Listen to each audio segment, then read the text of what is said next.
Multi level marketing में ज्यादातर लोगों की फेलियर का कारण है कि लोग अस्थायी पराजय के बाद मैदान को छोड़ देते हैं। गोल्ड रश के दौर में डार्बी नामक इंसान एंड उसका अंकल सोने की खदान की खोज में जुट गए। कई सप्ताह की मेहनत के बाद उन्हें चमकते हुए सोने की झलक दिखाई दी, परंतु सोने को निकालने के लिए आधुनिक मशीनें की जरूरत थी। उन्होंने अपने रिश्तेदार तथा दोस्तों को कन्विंस किया कि उन्हें सोने की खदान मिली है। उस सोने तक पहुंचने के लिए उन्हें मशीनों की जरूरत है। अगर वो मशीनों को खरीदने के लिए पैसे देते हैं तो वो उन्हें कई गुना रिटर्न करेंगे। उन्होंने लोगों को कन्विंस कर आवश्यक धन जुटा लिया। अंकल एंड डार्बी खदान में काम करने लगे। खुदाई करते समय उन्हें यह पता चला कि खदान कीमती सोने से भरी हुई है। खुदाई करने वाली मशीनें नीचे जा रही थी। डार्बी एंड अंकल की इच्छाएं आसमान छू रही थी। तभी अचानक सोने की झलक गायब हो गई। वह इस आशा से खोते रहे कि एक बार फिर सोने की झलक दिख जाए, परंतु मेहनत बेकार गई। आखिर हार कर उन्होंने खदान को छोड़ दिया एंड मशीनें कबाड़िए को कौड़ियों के भाव बेच दी एंड ट्रेन पकड़कर घर वापिस आ गए। कबाड़ी ने इंजीनियर को बुलाकर खदान की इंस्पेक्शन करवाई।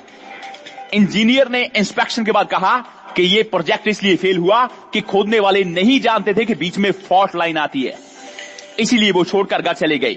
बल्कि सोने की खदान केवल 3 फीट की दूरी पर रह चुकी थी, जहां पे डार्बी ने खुदाई बंद कर दी थी। इंजीनियर का कथन सच हुआ। कबाड़ी को 3 फीट की खुदाई के बाद लाखों डॉलर का सोना मिला, क्योंकि कबाड़ी जानता था कि हार मानने से पहले किसी एक्सपर्ट की सलाह लेना जरूरी होता है। जब मिस्टर डार्बी को इस बात का पता चला तो उन्होंने एक लेसन सीखा कि मैं अपनी मंजिल से तब मुड़ गया था जब मंजिल बहुत करीब थी। अब मेरे रास्ते में आने वाली निराशा से मैं निराश नहीं हूंगा, बल्कि आगे बढ़ूंगा। और इसी फार्मूले को लेकर मिस्टर डार्बी इंश्योरेंस सेक्टर में चले गए एंड मिलियंस डॉलर कमाया इंश्योरेंस सेक्टर से। कस्टमर बीमा लेने से ना भी करते तो मिस्टर डार्बी दोबारा ट्राई करते एंड उन्हें बीमा बेच देते एंड इसी फार्मूले ने उन्हें रिच सेल्समैन बना दिया। मिस्टर डार्बी को एक और सीख मिली कि ना का मतलब हमेशा ना नहीं होता। एक दोपहर मिस्टर डार्बी गेहूं साफ करने में अपने अंकल की मदद कर रहे थे। अचानक दरवाजा खुला एंड किराएदार की छोटी सी बच्ची अंदर आई। दरवाजे से टिककर वो खड़ी हो गई। अंकल ने चिल्लाकर पूछा, तुम्हें क्या चाहिए? विनम्रता से बच्ची ने कहा कि मेरी मम्मी को 50 सेंट चाहिए। अंकल ने कहा, मैं नहीं दूंगा, आप तुम घर जाओ। यस सर, ये कहकर बच्ची वहीं खड़ी रही। अंकल ने दोबारा बच्ची को घर जाने को कहा। बच्ची टस से मस नहीं हुई एंड अंकल डंडा उठाकर बच्ची की तरफ चल पड़े। अंकल बच्ची के पास पहुंचे तो बच्ची एक कदम और आगे बढ़ी एंड बच्ची अंकल की आंखों में आंखें डालकर चीखी कि मेरी मम्मी को 50 सेंट चाहिए ही चाहिए। अंकल रुक गए। उन्होंने बच्ची की तरफ 1 मिनट के लिए देखा, फिर पीछे मुड़कर डंडे को फर्श पे रख दिया एंड अपनी जेब से आधा डॉलर निकाला एंड बच्ची को दे दिया।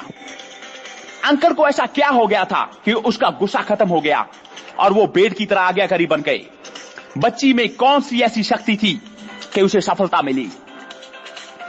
ना का मतलब हमेशा ना नहीं होता।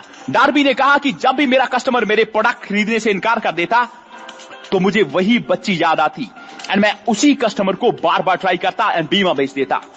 मिस्टर डार्बी की ज्यादा सेल तभी हुई है जब शुरुआत में ही कस्टमर ने ना कहा है। लेकिन सोने की खदान एंड बच्ची की कहानी को याद कर मिस्टर डार्बी हर साल 10 लाख डॉलर से भी ज्यादा का जीवन बीमा बेच पाए। So multi level marketing business करते समय अगर आप करोड़ों रुपए इस बिजनेस से कमाना चाहते हैं तो सोने की खदान एंड बच्ची की जिद को मत भूलें एंड याद रखें कि कस्टमर की एक बार की गई ना का मतलब हमेशा ना नहीं होता। तब तक ट्राई करते रहें जब तक आप ना को हां में कन्वर्ट ना कर दें, अपने प्रोडक्ट को, अपने सिस्टम को उन्हें सेल ना कर दें और जब तक आप अमीर ना बन जाएं। So thank you very much. This is बो प्राय फ्रॉम पैसा marketing private limited. Money, business, finance, lifestyle and career की इंफॉर्मेशन डेली आडियोज को सुनते रहें। इन आडियोज को लोगों को फॉरवर्ड करें एंड कमाएं पूरी जिंदगी के लिए रॉयल्टी इनकम, बिग मनी, बड़ा पैसा। ज्वाइन करें paisa.net.in। सो क्वालिटी इंफॉर्मेशन सुनते रहें, शेयर करें ताकि लोगों की जिंदगी बदले। God bless you. Thank you very much. Thank you.